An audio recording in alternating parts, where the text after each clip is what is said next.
Avatar universe is full of powerful benders, but among these countless benders, some hold a power far beyond the rest. These are our top 10 picks for the strongest characters in the Avatar universe. To start us off, we have Prince Zuko. As a child, Zuko did struggle with his firebending techniques, but he truly came into his own during his teenage years, thanks to the teachings of his uncle Iroh.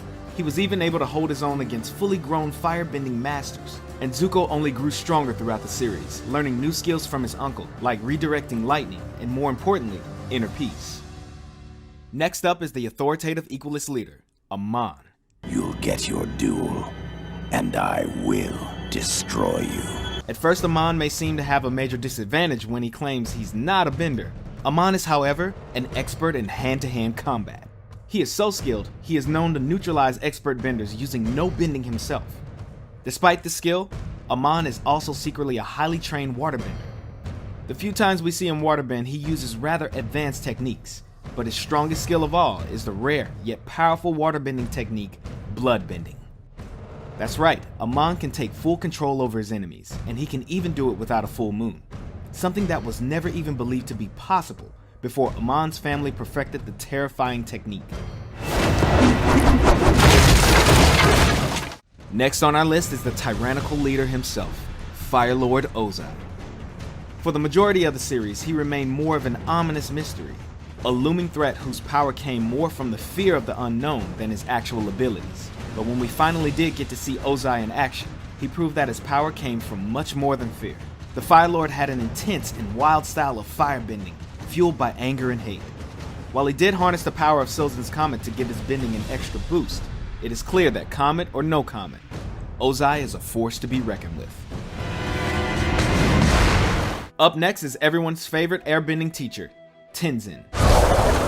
Although Tenzin is a known pacifist and prefers to avoid a fight whenever possible, he has proven to be a potent example of airbending prowess. The burden of passing on thousands of years of airbending knowledge has driven Tenzin to honing his skill as an airbender to a high level of mastery. I will never let you get to Korra. Unfortunately, you don't have a choice. Yes, I do. He is able to hold his own against numerous highly trained equalists and their mechanical weaponry.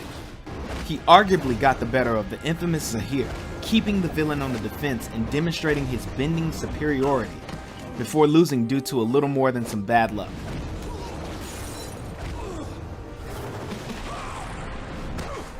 All in all, we think Tenzin could easily take Zahir in a fair fight.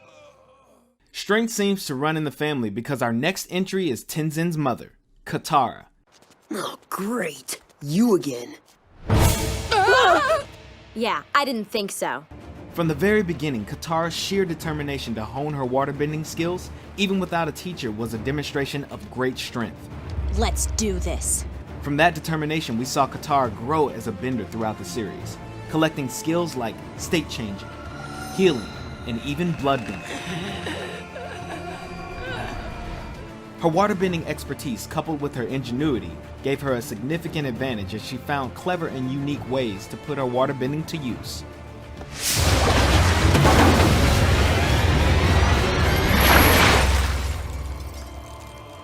Although Azula is only 14 years old, she is regarded as one of the most fearsome firebenders of her time.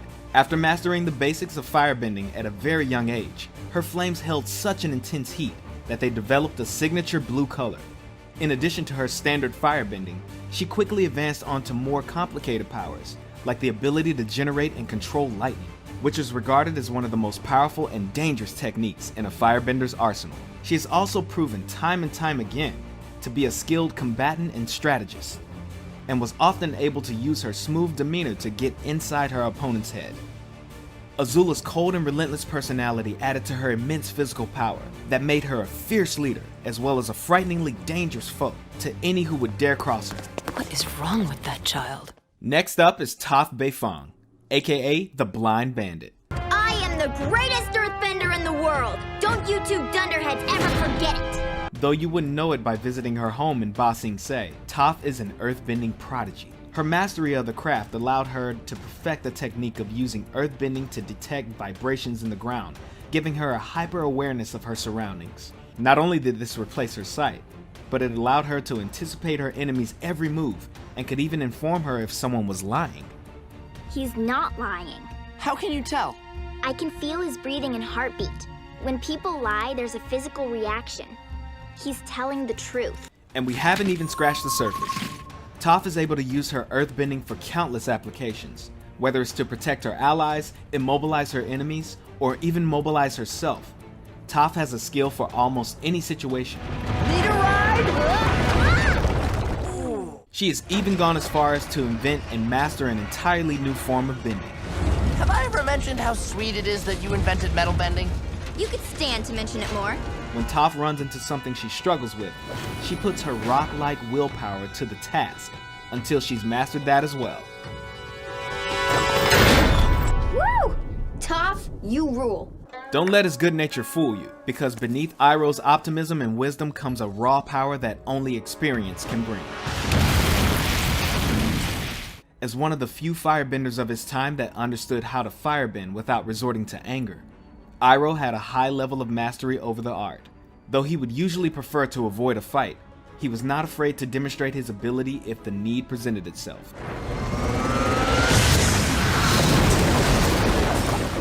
In addition to his skill in firebending, he was also knowledgeable in the other forms of bending, and even went as far as incorporating techniques he learned from waterbenders. And as if that's not enough, Iroh was also a master tactician in battle, and was even once considered the Fire Nation's top general. Centuries from now, people will study the great Admiral Zhao, who destroyed the last of the Water Tribe civilization.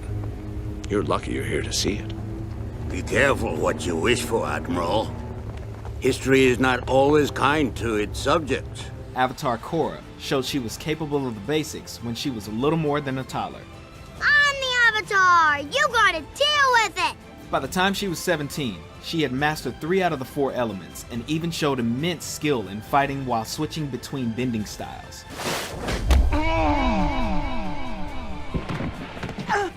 Chump. Water, fire, and earthbending came to her as naturally as breathing, as she pulled off advanced techniques with little hesitation.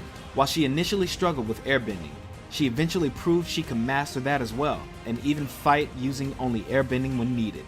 Punch, punch, punch! See? Mastered. Her grasp over the physical aspect of bending was so strong that she was able to use it to take down some of the most powerful forces in the world. With Katara as her teacher, she was also able to master the technique of healing, and through Unalaq she learned to bend the spirits, only adding to her status of one of the most powerful benders that the world has ever seen. Go in peace.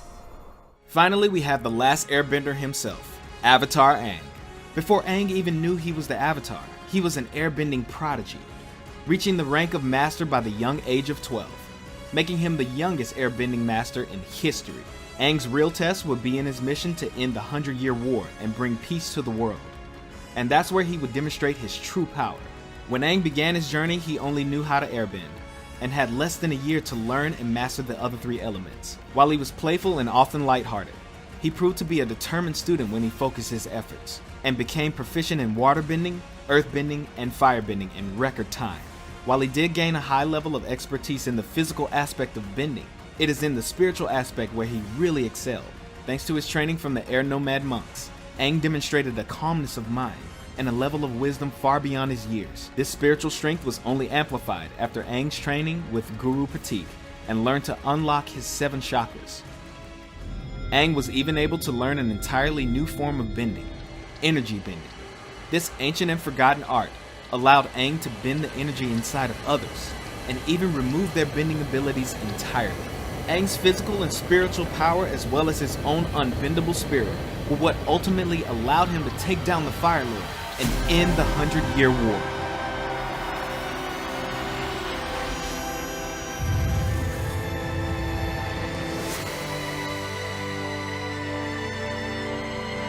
Who do you think is the strongest character in Avatar? Let us know in the comments below. That lemur! He's earthbending! No, you idiot! It's the girl! Oh, of course.